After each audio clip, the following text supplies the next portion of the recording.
The recent market sell-off may worsen because what the U.S. is doing no longer makes sense. The Biden administration is doing all it can to aggravate the situation before they are fired. There are fewer than 10 days till Trump's second coming, which is both exhilarating and horrifying. But what Biden just accomplished will make it difficult for Trump to backtrack on practically anything. More crucially, it will hasten decoupling and have a greater impact on Western economies than anticipated. Now he has put two Chinese IT behemoths on the U.S. blacklist. Tencent and CATL are now identified as Chinese military corporations. And this is strange because how do these firms link to the military? Tencent is the world's largest game publisher, whereas CATL is a battery producer. They supply EV batteries to firms such as BYD and Tesla. However, the Biden administration appears to believe that everything, including video games, may be categorized as raw, used products, and this only verifies what we've been saying for a long time. The U.S. economy will disconnect from China in all sectors. The old globalization playbook, in which corporations could freely deal with one another and with Chinese firms, is going to expire. As one can expect, this will be detrimental to all parties involved. Of course, if Chinese firms are barred from entering the United States, their profits would suffer. However, American businesses will also recover. Everything will have to be produced domestically, which will increase manufacturing prices. 134 Chinese firms are now impacted. This blacklist has grown to include 4 Chinese megacorporations, valued at about $1 trillion. But take a close look at the industries affected. Tencent is about technology. China Mobile is China's largest telecommunications company. CATL is the world's largest EV battery provider. SNUC is China's main oil company. SNUC is the largest oil importer in the world. They also export refined goods. Being on the U.S. blacklist is no longer a joke. It's terrifying because you may lose contact with the rest of the world. There are currently no direct punishments, and the essential word here is yet. However, one may expect things will alter very soon. We know Trump is the king of tariffs, and this offers him economic leverage. He could always use the blacklist to impose tariffs on any country that did business with these 134 Chinese companies. And if you're categorized as a military firm, what do you believe the next step is? That is why Chinese equities have plunged back into bear market territory, down 20% from their October high. Now, the U.S. has targeted not just Chinese enterprises, but also China's equities markets. If Chinese firms are unable to access the U.S. or even G7 markets, revenue would fall, discouraging investors from purchasing their equities. And where does the money go? It enters the United States market, but they are only the short-term rewards. It looks nice on paper, and it reminds the world of U.S. hegemony, demonstrating who is truly in power, at least in the near term. However, the long-term consequences will be detrimental to their economy. Let's use CATL as an example.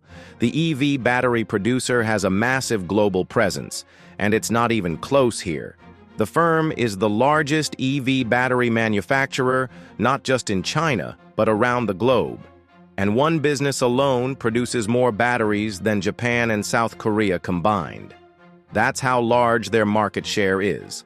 How will the EU respond to this news? And if Trump decides to weaponize the blacklist and prohibit Europe from working with CATL, the consequences would be terrible. Now, the business is partnering with Stellantis to develop a €4 billion facility in Spain.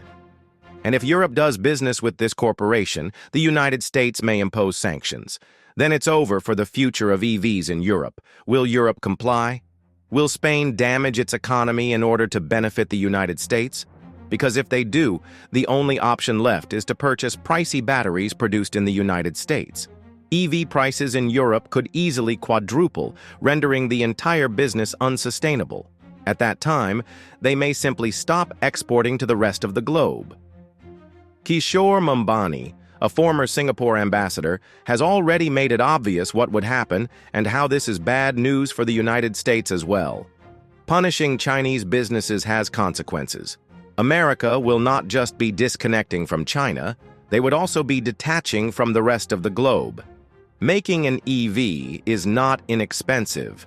The battery alone accounts for 30 to 40% of the car's price tag. So inexpensive batteries are required to reduce production costs. If EU nations want to sell inexpensive automobiles at home or export them to Asia, they must rely on Chinese lithium batteries. There can be no other option here. By 2030, China would have total control of world battery capacity. TATL, BYD, and other Chinese manufacturers will produce over 70% of the world's batteries. The US will generate less than 15% at a greater cost. And if the globe responds to US sanctions, their future EV manufacturing will collapse quickly. In contrast, this will benefit Chinese EV firms. Exports from BYD to the rest of the globe will skyrocket as a result of US sanctions, which have eliminated competition. So Biden has laid a trap for Trump. And if Trump gets involved, the world will be forced to shift its focus away from the United States and not China.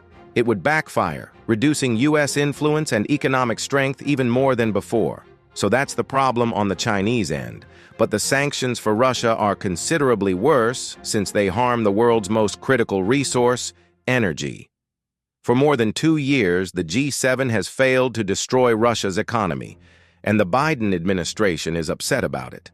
Until 2027, Russia's economy will avoid a recession. Sure, inflation is high, but they will nevertheless have positive GDP growth of at least 2.5%. This suggests they are expanding at a quicker rate than the majority of EU countries. Putin has China's backing, and the rest of the world is purchasing Russian energy. Let us not overlook BRICS, particularly China and India. The worldwide majority continues to trade with the Russian economy. The United States' efforts are fruitless. But what happens when something doesn't work? You keep attempting the same thing again and again. And that is Biden's economic policy for you. The U.S. Treasury has issued the most comprehensive set of penalties against Russia's oil production and exports. The list is exhaustive, punishing Gazprom, NAF, and other oil suppliers. We want to target 180 cargo boats. Oil dealers, service providers, and insurance businesses are all targeted. The attention remained the same as before. You cut off revenue going into Russia, causing Putin's economy to crumble. To take down the war machine, that is the same strategy in 2022, 2023, and 2024. But here's the difficulty. Will it work this time in 2025? And let's take a small example to demonstrate the futility of it all. First and foremost, China will continue to import Russian oil and gas. And this should be quite evident. Even a 5-year-old understands this. The United States and the West have sanctioned a record number of Russian tankers. Alternatively, tankers may cover Russian oil. At least 270 boats transporting the oil have been penalized. And if they carry Russian crude, their businesses will be isolated from the Western system. Companies that do business with them may also face penalties.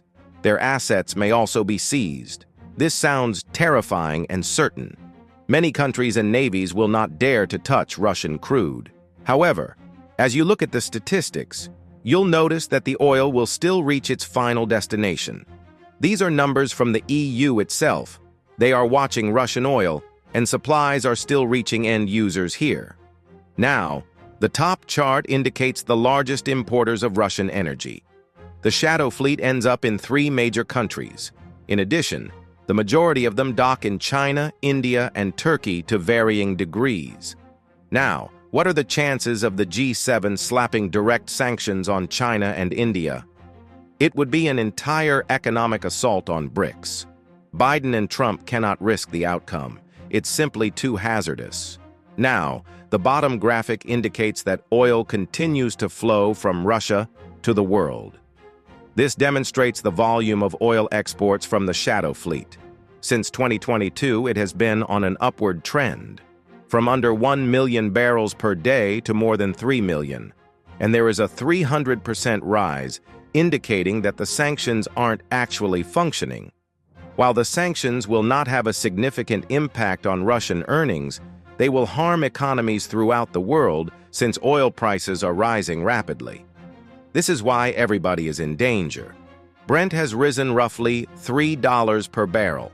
That's a 3.7% gain. The price of crude oil in the United States has also risen by more than $260, or 3.6%. So the price of energy will climb in the next few weeks. And if your electricity bills rise, you know who's to blame. Countries that rely heavily on imported energy will suffer. The EU, which is now experiencing an energy crisis, will bear the brunt of the consequences. Deindustrialization will worsen with time. If the United States squeezes ships carrying Russian oil, the G7 will be the first to fold. And Western ships are still transporting oil from Moscow to Europe and the rest of the globe.